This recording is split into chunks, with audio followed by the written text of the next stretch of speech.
بسم الله الرحمن الرحيم. يا أيها المدثر قم فأنذر وربك فكبر وثيابك فطهر والرجز فاهجر ولا تمنن تستكثر ولربك فاصبر فإذا نقر في الناقور فذلك يومئذ يوم عسير على الكافرين غير يسير ذرني ومن خلقت وحيدا وجعلت له مالا ممدودا وبنين شهودا ومهدت له تمهيدا ثم يطمع أن أزيد كلا إنه كان لآياتنا عنيدا سأرهقه صعودا إنه فكر وقدر فقتل كيف قدر ثم قتل كيف قدر ثم نظر ثم عبس وبسر ثم أدبر واستكبر فقال إن هذا إلا سحر يؤثر إن هذا إلا قول البشر سأصليه سقر وما أدراك ما سقر لا تبقي ولا تذر لا تبقي ولا تذر لواحة للبشر عليها 19 وما جعلنا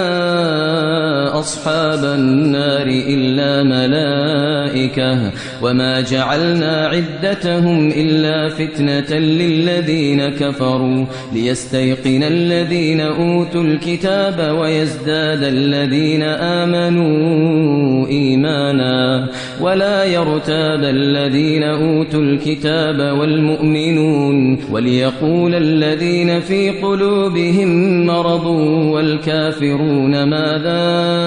أراد الله بهذا مثلا كذلك يضل الله من يشاء ويهدي من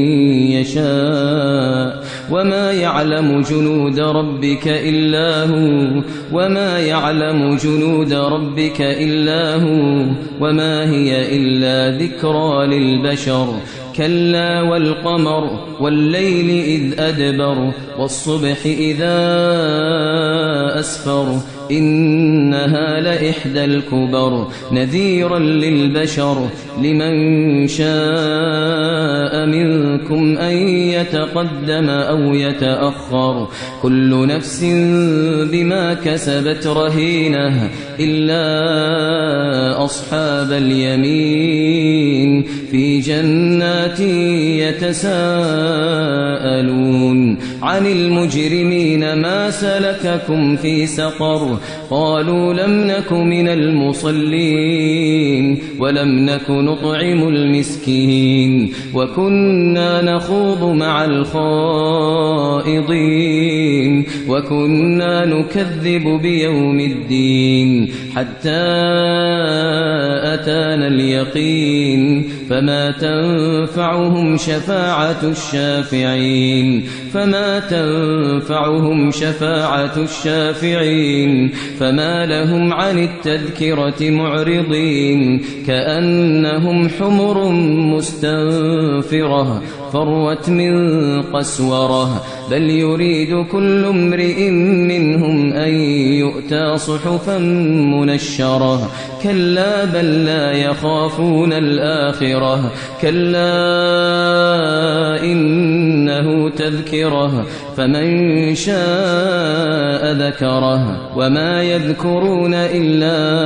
أن يشاء الله هو أهل التقوى وأهل المغفرة.